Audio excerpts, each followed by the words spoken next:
welcome back to the Corporate Burnouts. Hey, Mandy, how are you? I'm so good. How are you? I am good. I'm very excited. We have our first international guest today. We do. We do. I'm so excited to introduce to you guys Miss Lauren Davis. Lauren is a clinical psychologist and workplace mental health coach who works alongside HR and leaders to build mentally healthy organizations where people and performance can excel.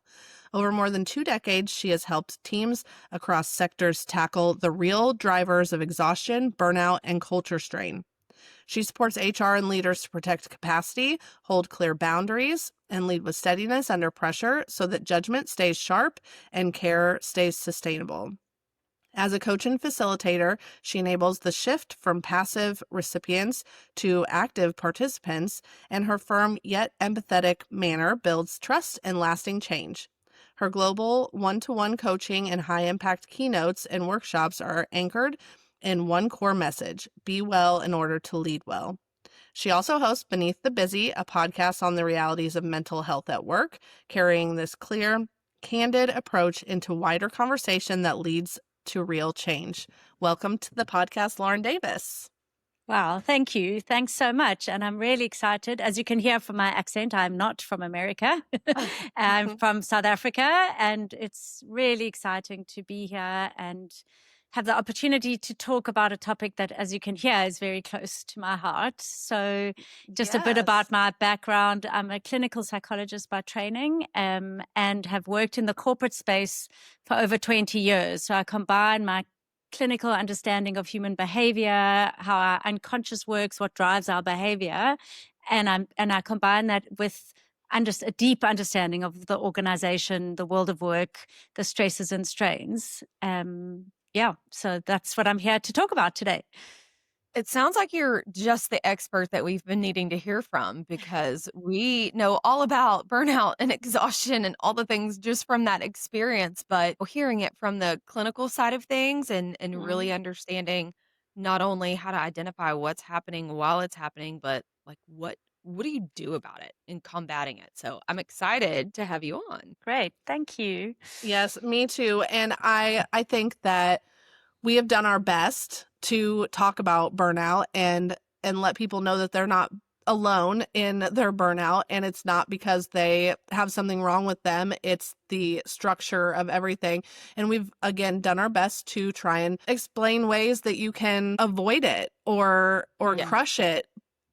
But we are not experts at mental health, and we really want your help today to dig into how burnout really affects your mental health, not just, and we've talked about how it affects your life and how it can make you feel sick, and it can, there's so many symptoms, but yeah, we need a clinical psychologist to really explain it to people so that they can know what's going on. It really helps to fix it if they actually know what's happening inside of them. Yeah, and I really appreciate that, because I think a lot of the conversation and the literature and even the support that's out there really speaks to, as you say, more the lifestyle impact, the physical side of the exhaustion and, those kinds of symptoms. But I think what's not being spoken about enough is actually that it's depression and anxiety. That's, if we had to put a clinical diagnosis, because there's no clinical diagnosis of burnout. It doesn't exist in any of our diagnostic codes. You can't claim for medical aid for burnout. There isn't an official clinical diagnosis. But if we look at the symptoms, what it looks like is depression and or anxiety. And more recently, what we're even adding to it is post-traumatic stress disorder. Because for some people, the way they've burnt out, the chronic exposure to what I call the little T's can create a lot of post-traumatic symptoms. And so it has a very clinical picture, but we don't necessarily speak about it. There's still some stigma and shame around. It's easier to say, and it's almost more a badge of honor to say I'm burnt out rather than I'm actually depressed or anxious. Yeah. Absolutely. And I think that we joke around about our corporate trauma, but seriously, extensive burnout and for a long period of time can create trauma. Your body stores that and remembers it. And that's pretty wild to think about. And even like talking about the symptoms, looking and appearing like PTSD sounds really dramatic, but at the same time, it's, like, really relatable where you're like, "Oh, yeah, no," because when you get triggered by something that kinda takes you back into that place, that's what it feels like. We were like, "Whoa, been here, done this, not going back here again." Like, it's it's a very visceral response. So, I mean, I think calling a spade is exactly what we need to do. If depression and anxiety and PTSD and these types of, like, serious mental health issues is what this is causing, let's dive in and get to the bottom of this so that people are not experiencing any more of that than they have to because that's rampant already anyway. Exactly. And I think it goes beyond, unfortunately, I think we've normalized saying I'm so burnt out or I'm so exhausted. And it's just, again, it's just become kind of part of our everyday language. But actually, for somebody that has truly burnt out or is in burnout, it almost feels quite dismissive when people kind of say it quite glibly, because as you would know, the symptoms are severe, the experience is chronic, and it can take 2 to 3, sometimes 4 to 5 years to recover from full-blown burnout. And Wow. it's not something that we just say, "Oh, I'm so burnt out, I need to kind of rest this weekend." There's, and we'll get into it, I'm sure, a bit later, but there's kind of really deep work that's needed to recover. And when you're feeling completely depressed and depleted and tearful and having panic attacks or, chronic generalized anxiety, or as you say, being triggered by these trauma, it's not a joke. And it's not something that Yeah. we just can get over quickly. And I think if we put it within the mental health category and we look at it from a clinical perspective, then people can really start taking it seriously. I agree. I agree. It needs to be taken more seriously, and you can be flippant about it. But people, I mean, Mandy has talked about that she completely shuts down during burnout, and she's like, I can't get one thing accomplished. And Mhm. it's that depression, you know what I mean? Like, Yeah. you go into a slight depression, and there's Literally no, crawl into a hole and I'm yeah. Yep, like, I don't want to be here, but I don't know how to not be. hmm exactly.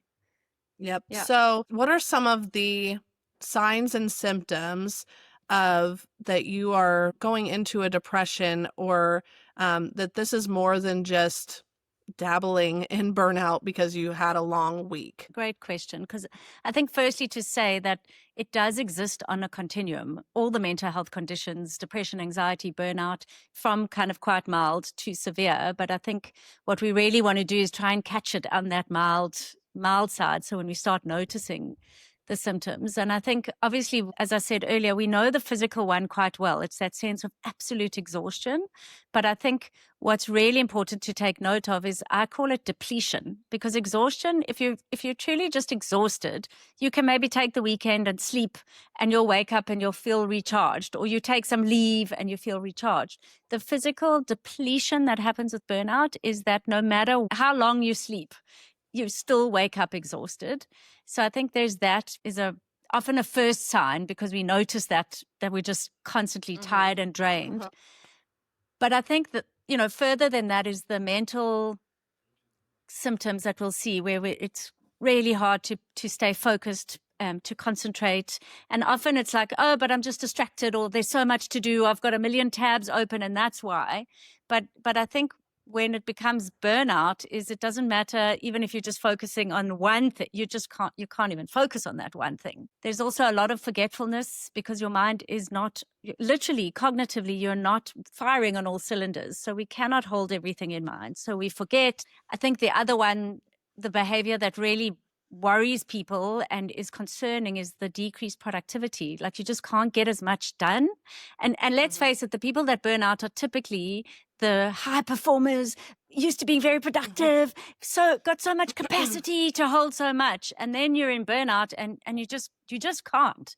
And what happens Mhm. with that is, instead of saying, "Oh, I'm burnt out," we say, "Oh, there's something wrong with me, and I'm clearly not working hard enough, so I've got to push harder." And so we put in longer hours, or we push, and that just perpetuates the cycle. So that, I'll just pause here. But I mean, there's more, but I just want to kind of, any thoughts on those behaviors or symptoms? Anything that So resonates? relatable. Yeah, So relatable. we felt all of them.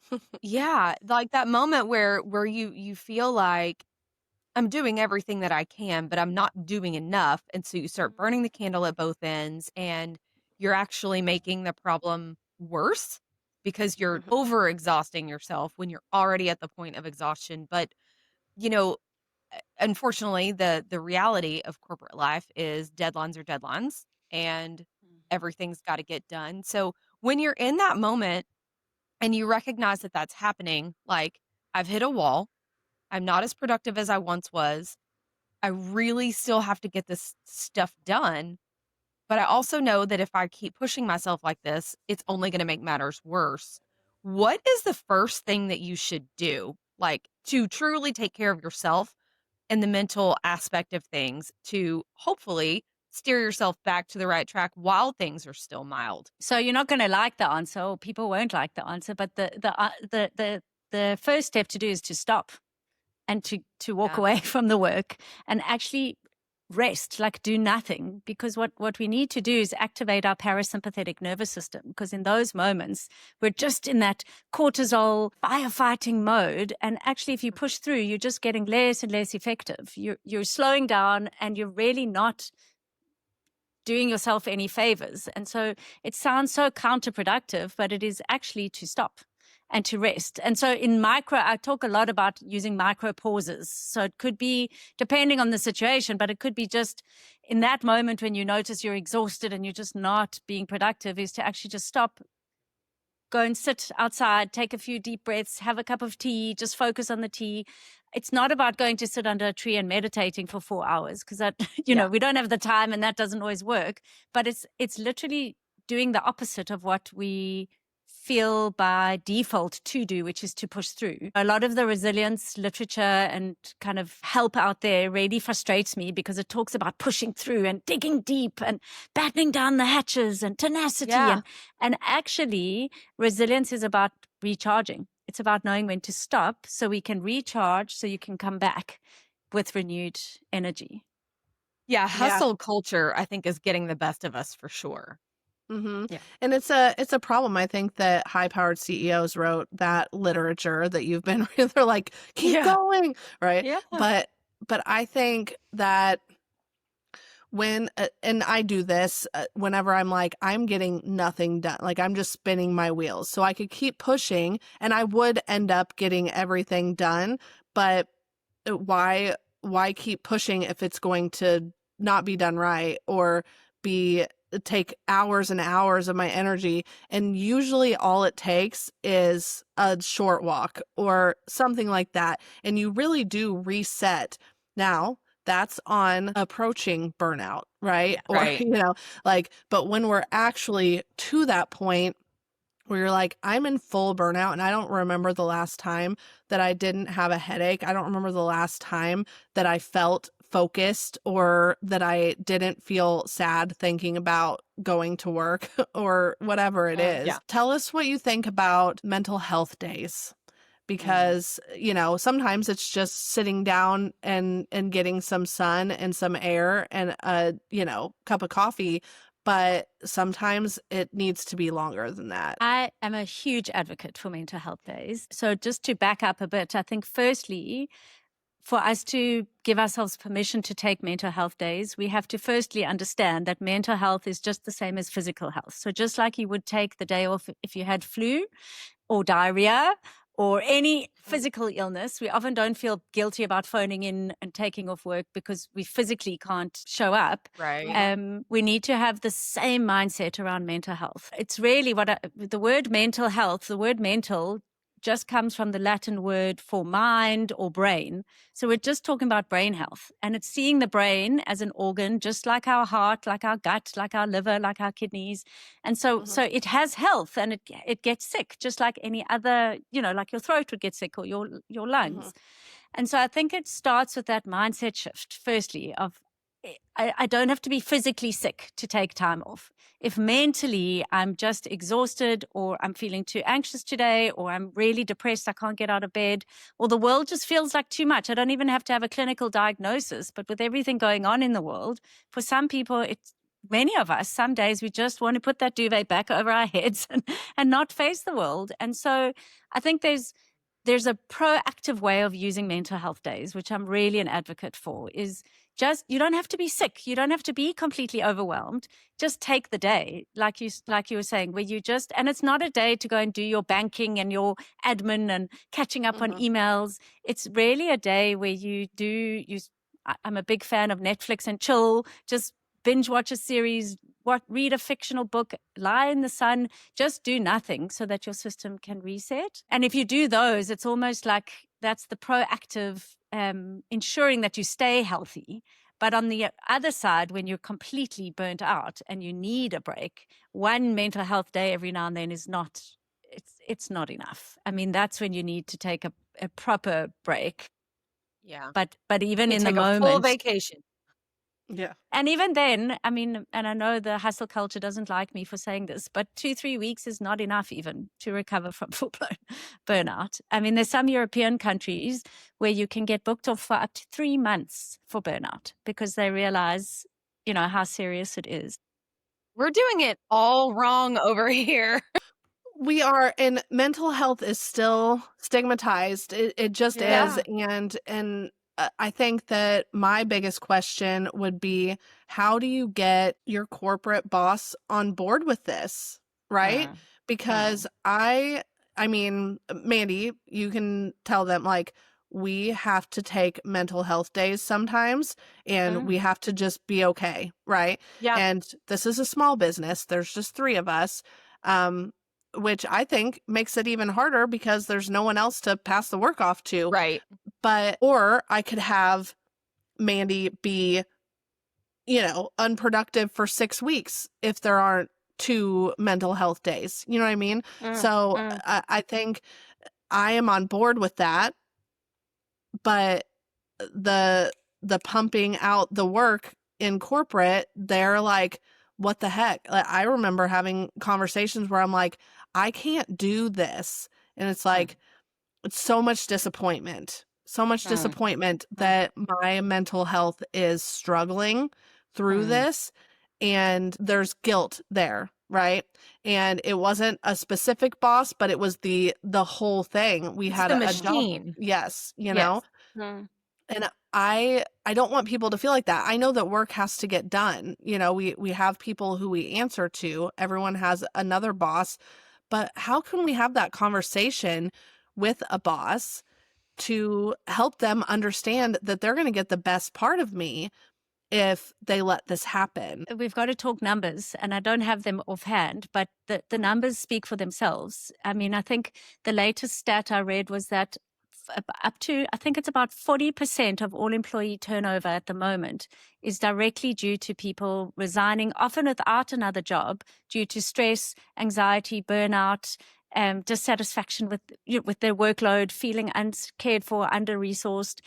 40%, I mean, that is a huge, I know every business and you have to have some turnover, but the average range, a healthy range, is about 15 to 20%. So this is almost double that people are leaving.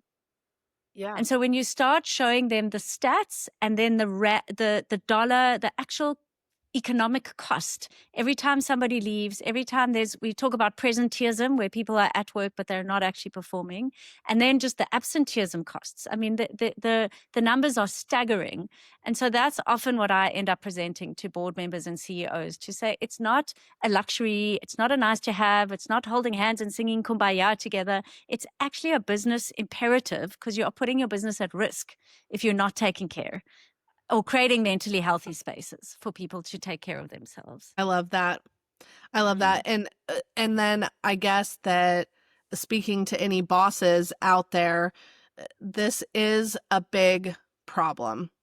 It is. I run a business and I still get burned out, because we all have, even if nobody is pressuring me from the top, right? I am still pressuring myself, and then we turn it into burnout. And now, luckily, I can say, I'm not going to get anything accomplished. I just need to call it a day. But the bosses out there need to really take this seriously, especially for their very valued employees. You know, some people you're like, I mean, if they want to quit, let them quit. But there are people on your teams. Like right now, I would do anything for Mandy and Mallory to not leave me. I have the perfect team exactly how I like it. I would do anything to make sure that they weren't like, I just have to be done here. Like there's nothing that can make this better. And I'm not saying that I'm perfect at that, but I'm just saying I would do You're anything pretty for good. that. I'll stay. Thank you. Yeah. But I think that bosses are still human and they still have the pressure of the client or the company and they want to push things through. And so I know that I do that, but at the end of the day, if it's the difference between having a client yell at us because we didn't get something done or one of them like not be able to function because they're in such burnout, then I'm going to choose. And that's not even if they are thinking about leaving me. It's like, that's just not good for your body. So I would want to speak to all the bosses out there and let people know that even, you know, you have people stay home when they're sick because they could be contagious, but it's also so that they can heal their body and they can feel better and then they can be productive. But I think that I was going to say that mental health is not contagious, but it is. I was going to say, I think it is It because is. When we got so burned out, right? I mean, we were just trying to take everyone down with us. yes, our interactions even with each other became a little bit toxic and we had to check ourselves on that and we were rubbing off on each other when one of us was, you know, a little more burned out than the others or really going through it, like as a lifeline, right? Like when you're drowning and you're scratching and clawing for the person to save you, you're drowning them too, right? So being able to take a minute and get yourself together so that you don't pull down the entire team, that is better for the company than Yes. just forcing them through it. I mean, yeah, you probably are going to make it, but nobody's going to be 100%. And I think it's contagious not only in a morale kind of taking people down, but it's actually also contagious in a performance perspective because I'm not going to be performing at my best and that's going to impact my teammates. Somebody's going to have to step in or I'm going to make mistakes. It's even going to impact my manager because they're going to have to micromanage me. So from a performance perspective, it becomes contagious too. So it's not, I think what's important to your question, Mandy, I think it's for organizations or senior leaders to see it as it's not an individual issue. It's not, well, you need to take care of your mental health, Mandy, because you must care about yourself enough to do all the healthy things. Yes, of course you have to do that. But I think organizations also have a responsibility to say it's a systemic thing because I talk about if you think about it as like a fish tank analogy, if the fish tank is going toxic, like if you haven't cleaned it for a while and the water's murky and there's mold everywhere and moss or whatever, I can take that fish out, clean it up, shiny it up, give it all the best skills, make it the best fish ever. But if I drop it back in there, 6 weeks, It's going to be a dirty fish again. It's going to be a dirty fish. So it's got to be both together. And I think a lot of businesses, a lot of managers, leaders that I work with, they're like, well, I'm giving them yoga sessions and they've got the employee wellness programs and, there's all these things that they can make that are accessible to them. They've just got to make time for it. And I'm like, that's one tiny little piece because how do they make time for it if they're under-resourced, if they're overstretched in terms of targets and expectations, and there's just no permission to switch off. And I think that's where the senior leaders really need to start looking at the impact that they have.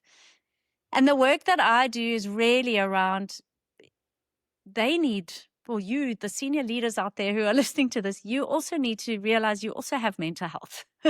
You also have challenges. And there's a stat that I often quote it was a McKinsey study, I think in 2023, that said 69% of the executives that they interviewed are thinking about quitting because of their own mental health challenges. That's 69% of our senior executives running these organizations, but they don't want to talk about it because there's still stigma. They should have it all together. Yeah. And that's a really powerful thought when you think about the leadership being burnt out. How do Yeah. you that's like I put it in the parenting world, right? Yeah. Because I'm a mom. How if I don't have my own self together, like, you can't take care of somebody else if you haven't taken care of yourself. Mm. So, I mean, I would think that that's probably a root cause of part of this, right? Is that we have a lot of leadership out there that is not in the right place when it comes to burnout and mental exhaustion. And they don't have, whether it's the skill set or the discipline or whatever that looks like to keep themselves in a healthy place. If you don't know how to do that for yourself, you don't know how to provide it for somebody else.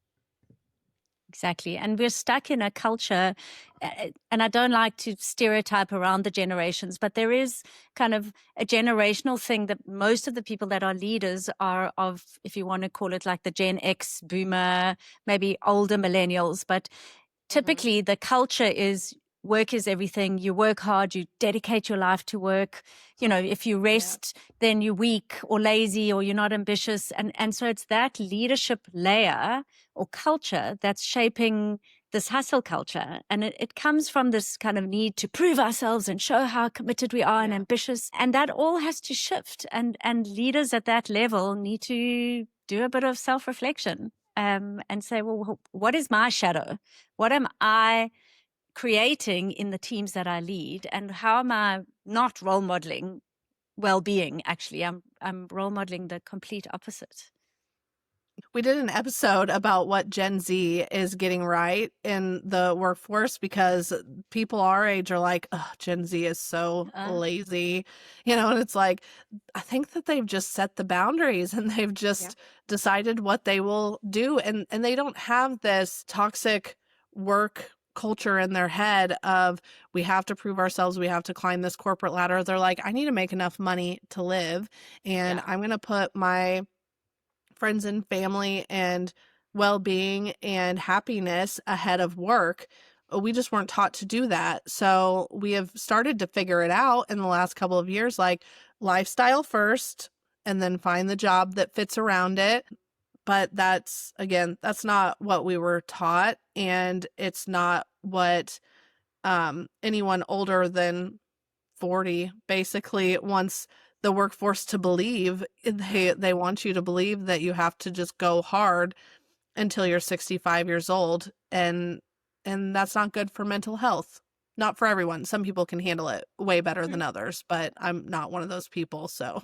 and I mean, exactly. And I think part of it is that for those of us that are in the above 40 range, we suffered and we struggled and we had to work hard and we had to earn our stripes. And, we didn't get the huge amount of leave days, and we worked for our position.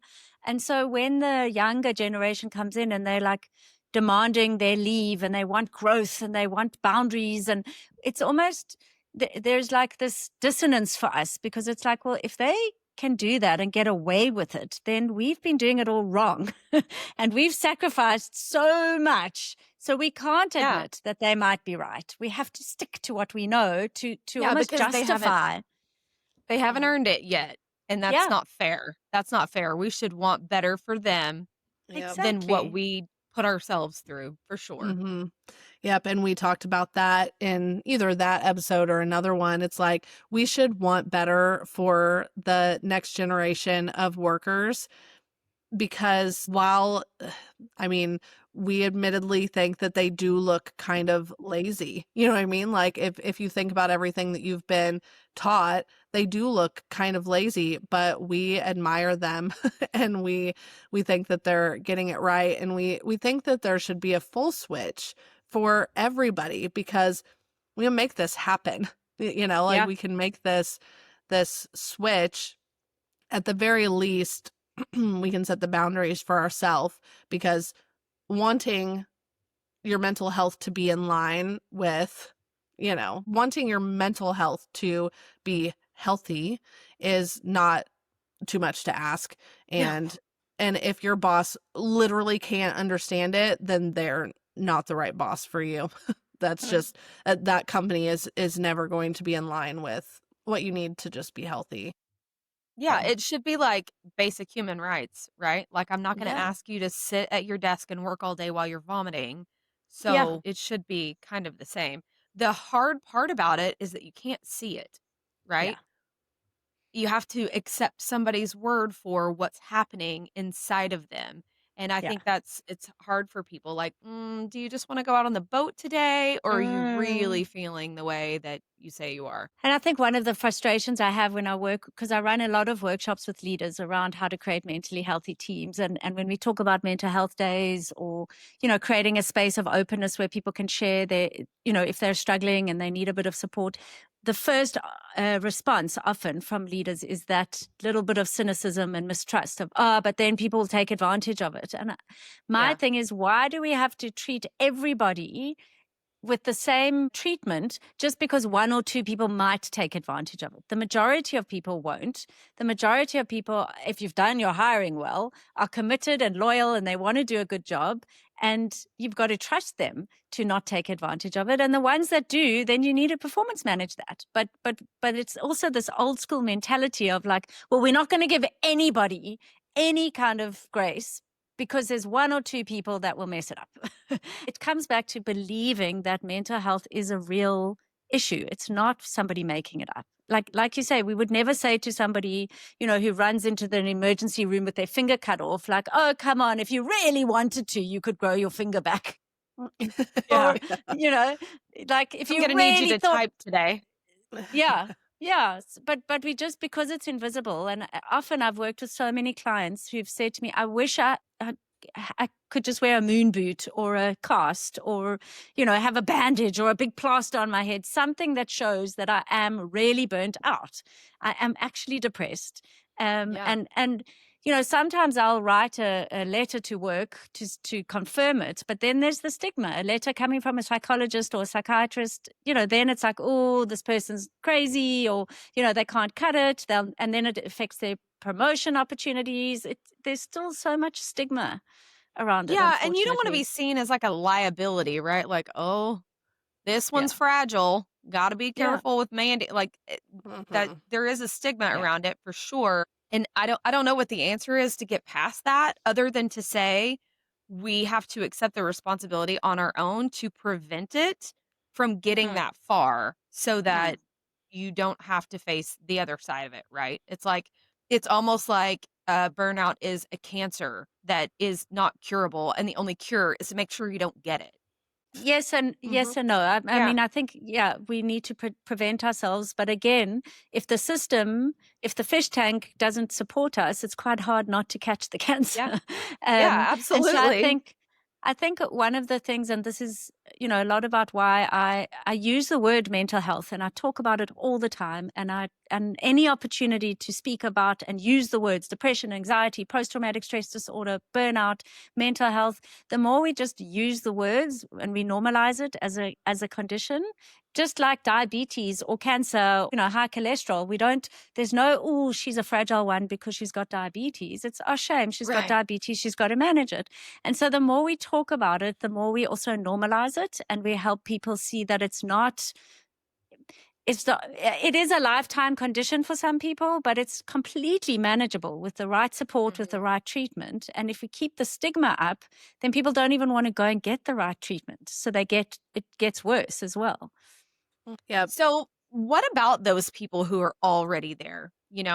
I kind of made the example of it being like an incurable cancer, but I don't think that it really is incurable at all. So, if you are Mm, already there, like in full blown burnout, we talked about this a couple minutes ago. You were like, for some people, like even 2 to 3 weeks sometimes is not going to be enough. But like, let's say that I'm like, you know what? I'm going to take the next couple of months and I'm going to really get myself together. What do you do? What do you do with that mm, time? What sort of mm, what sort of practices should you be putting into place to rewire your brain mm. back to the starting point? So, firstly, you can't do it alone.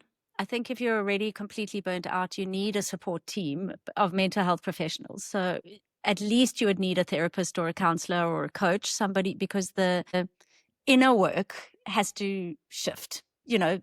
in terms of, because often it's my worth is tied to my work. And so, until I can unwrap that, I'm not going to recover or I'll keep relapsing.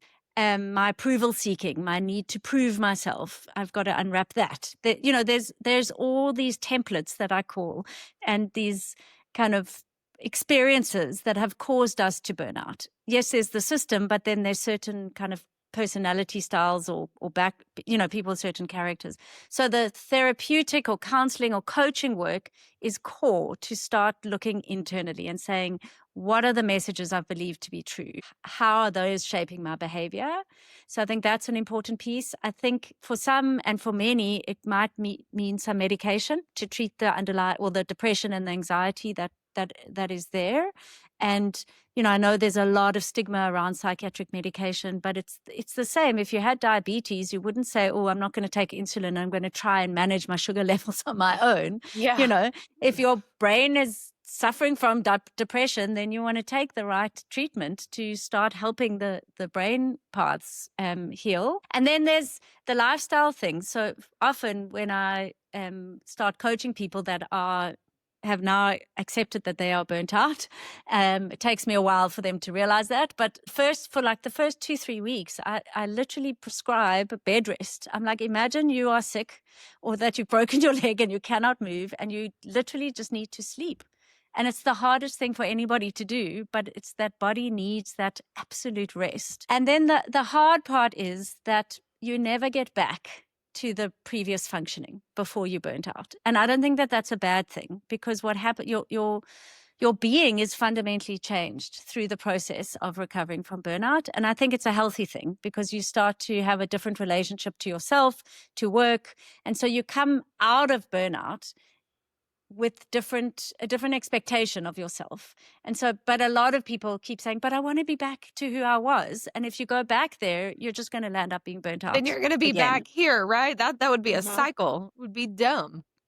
I see it all the time, because people are like, oh, I'm feeling a little bit better. Now I can get back at it. And then they go at it. And so basically, the way I see it is, once you're burnt out once, you are forever in recovery. It's like an addict. You have to realize that you always have to be cautious around work or around expectations or around how you manage your life, because you will relapse. The chance of relapse is very high. Yeah, I think Yeah. it's very interesting that you're saying that, and especially in terms of it not just being about work, it's about how you manage your life. Mandy and I have many conversations about this where it's like, yeah, we definitely felt the burnout in our corporate world, but we also have to like look at ourselves and realize that all of the burnout wasn't coming from corporate. Yeah. There was, the aspects of the personal pressures, trying to balance all of those things, and so it was coming from multiple angles at one time.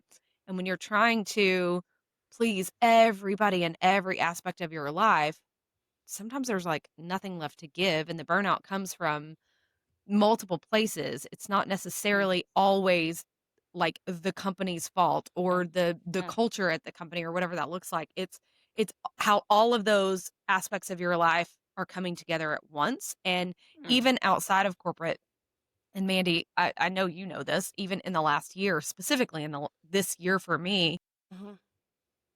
I don't have to deal with the burnout that comes from working for corporate and the corporate pressures, but life has thrown a whole lot of things my way to the point where that's why it resonated so heavily for me when you were talking about PTSD, where it's like it's not the mhm, same at all, but it's triggering those same feelings in me, that mm, that same paralysis of mhm, I'm shutting down because it's too much, and it has nothing to do with the corporate culture of it all, right? mm, It has mm, everything to do with how I let all the things in my life impact each other, and what I do with that. So the inevitability of always being in recovery, I think that's the awareness of that and moving forward with that knowledge and attacking that every day, and how mm, set up your routines, whether it's getting up at the same time and getting ready, or getting a good night's sleep and going to bed on time, putting your phone away, like all those tiny little things that you probably heard a billion times, being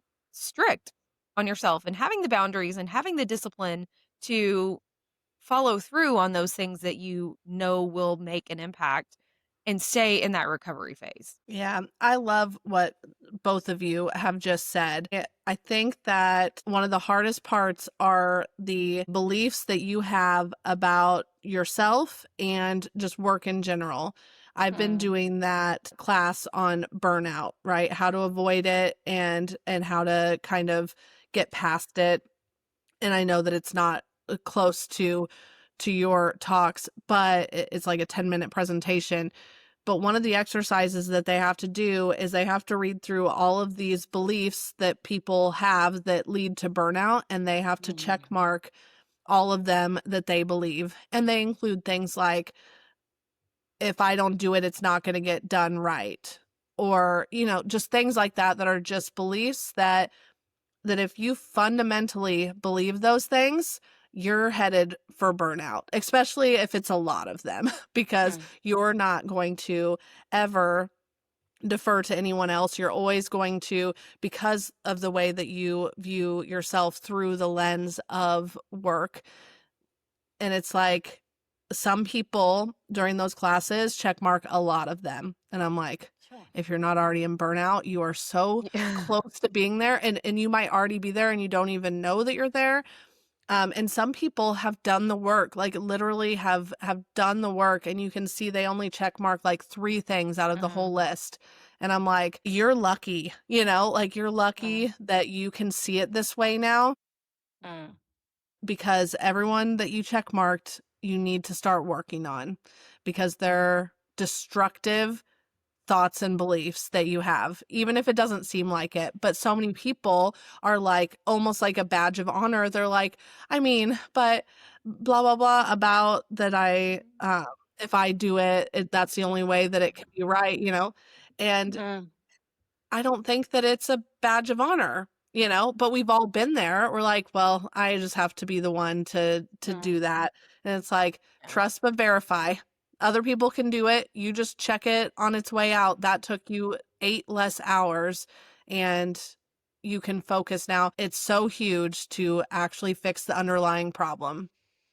You can't just do the rest. Even though sleep is literally the best medicine that we have, you have to also change your core beliefs. It's the same as if you're an addict. You have to fix the problem that makes you need to do drugs and drink. You have to fix the thoughts that you have.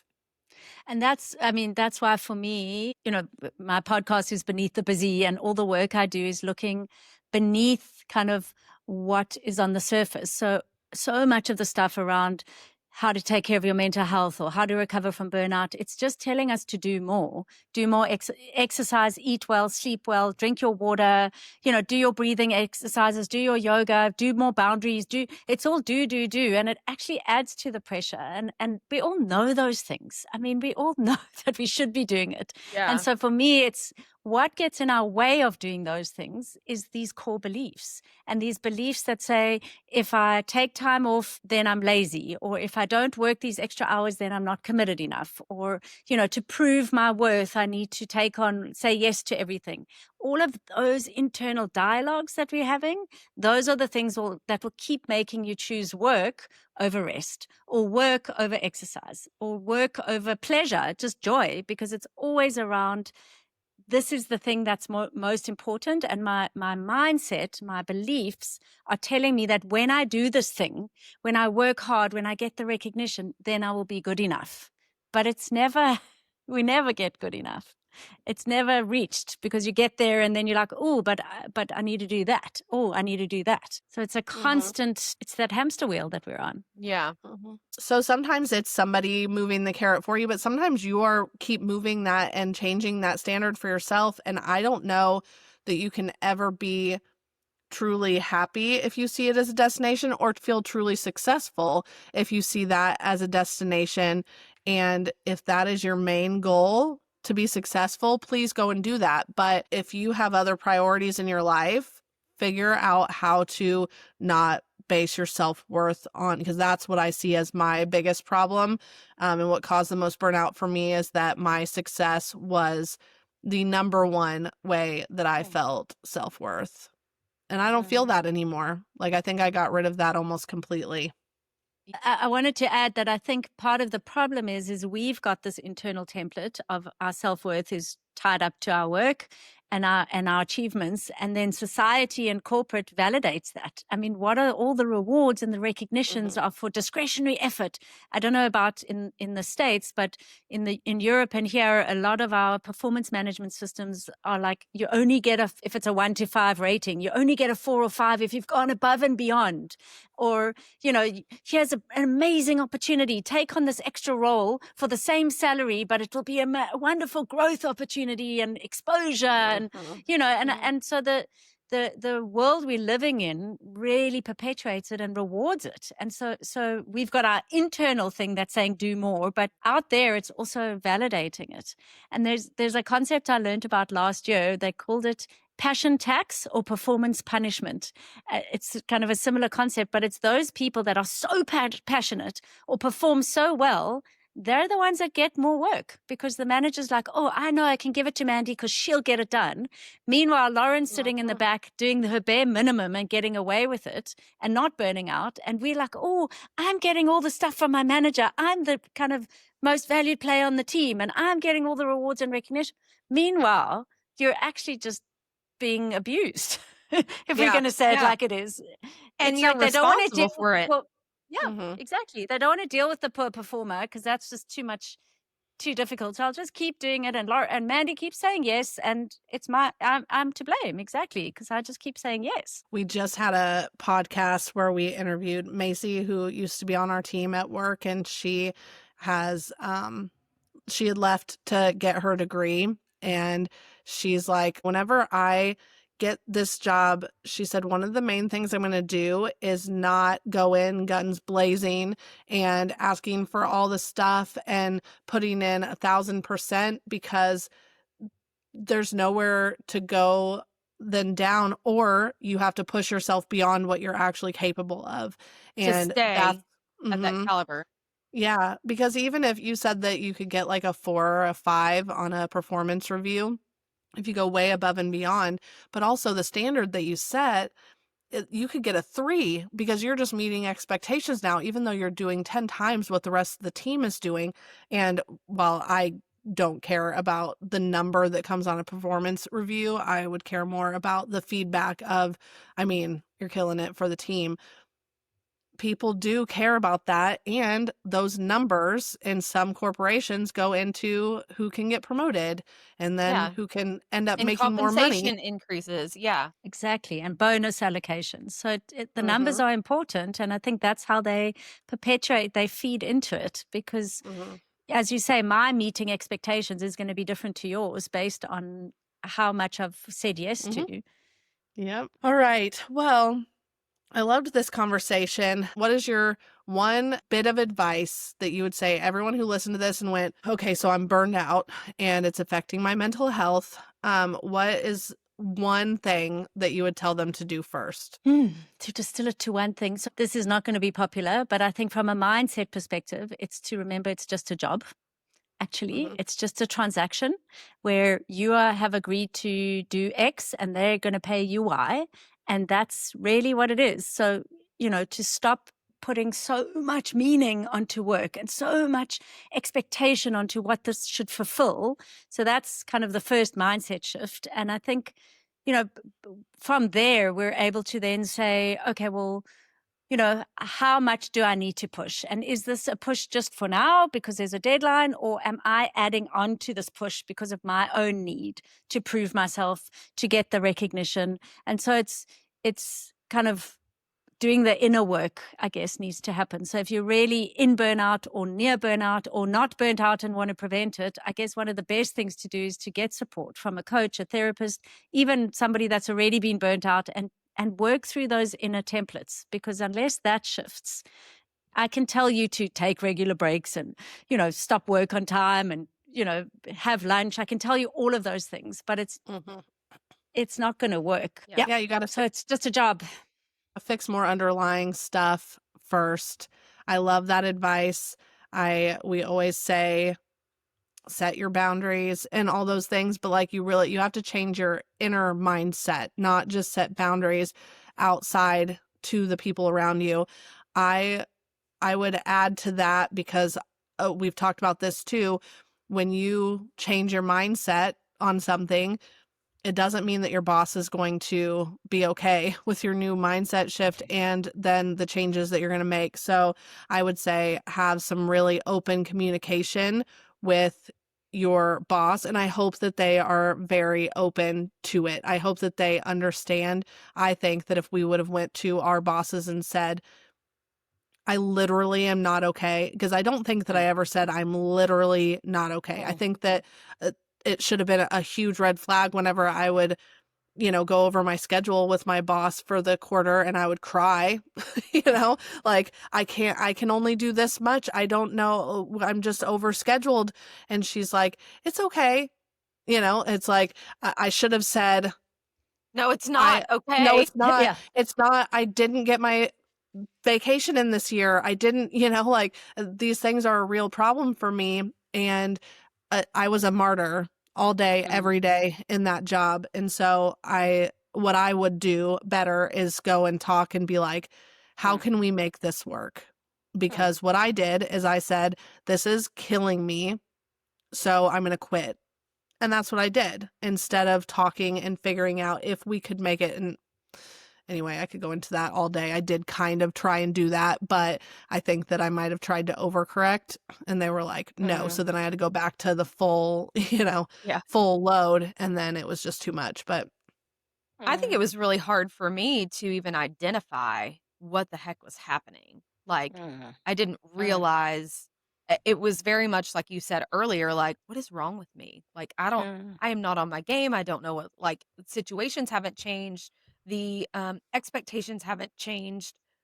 This is not an environmental thing. Why do I just suck all of a sudden? I can't seem to get things done the way that I used to. And it took a long time to identify it, but I had a light bulb moment when you said a while ago, um, you have to remember this is just a job. I will tell you that I can almost remember the day that I like took the rose colored glasses off and was like, this is this is not my whole life. The approval of these people, the success in this realm is not it's not the most important thing in my life, and I don't know why I've made it that way. This is just a job. It's literally just a paycheck to pay for my life, but I've invested in it as though it is my whole life. And that changed everything. And it was from that awareness that I was able to go, what is the most healthy option for me now? And for me, it did it led to leaving the corporate world.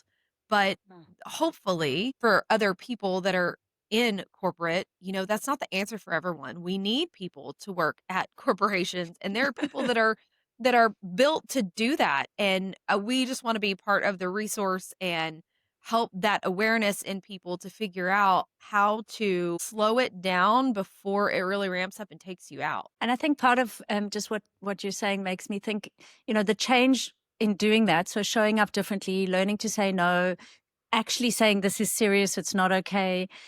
It is going to cause ripples in the system, and it needs to. And part of what we need to do then is be able to sit with the discomfort of other people not being happy with us. Because part of what turns us into, what burns us out is the people pleasing and needing the approval. Now you're saying to somebody, I can't do it. They're going to get upset. There's going to be discomfort because you're not allowing them to just kind of take advantage of you. And so to hold the line, so it's one thing to have the courage to say that, but then the next step is holding the line by saying, they're going to be upset. There's going to be ruffles in the system, but I'm not budging because I'm not wrong. I'm not wrong to try and it's self-preservation. And so the more we kind of learn also to sit with the discomfort of it and sit in those uncomfortable feelings, the more tolerable it is to actually navigate the change. And sometimes you won't be able to actually live out that change in a particular organization because they've known you to be the go-to person. So sometimes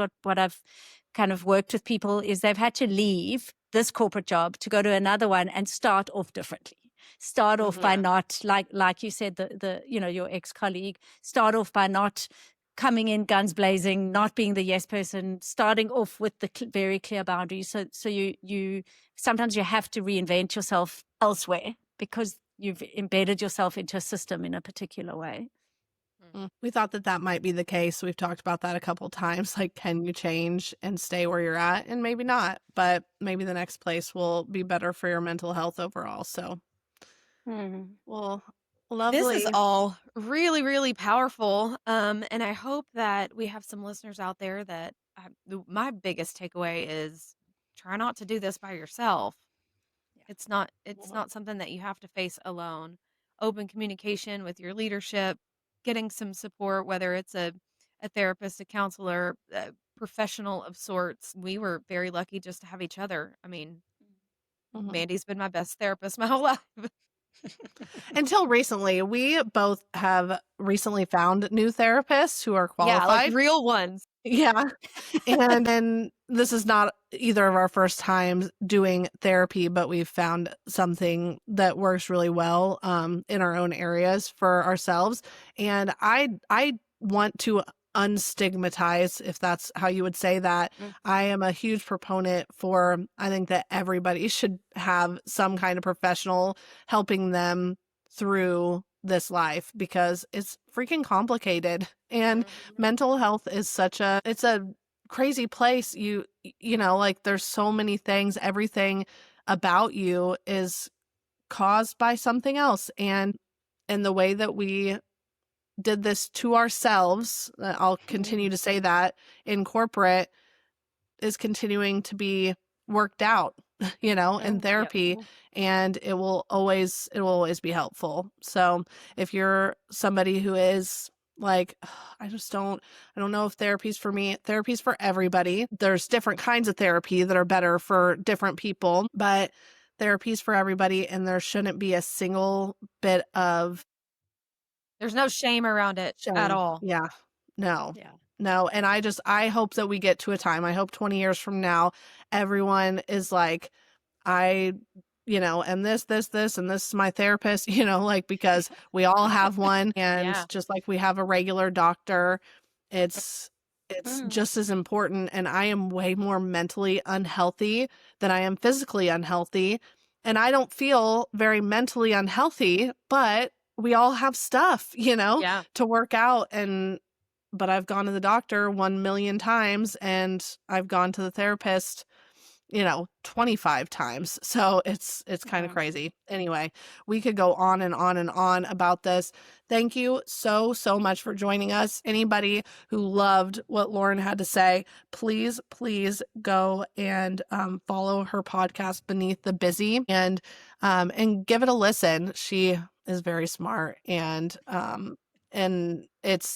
you'll always learn something from those episodes. We will put your socials and your podcast links and all of that stuff in the show notes. So if you're listening to this, just go and you can click right in and find her. And anything else that you'd like to promote? Nothing else other than just my favorite final line that I always say to people is it's absolutely okay to not be okay, but it's not okay to stay that way. So we need to reach out and get the support because it's there. You're not alone, as you've heard, and there's support. There's no shame in getting the support.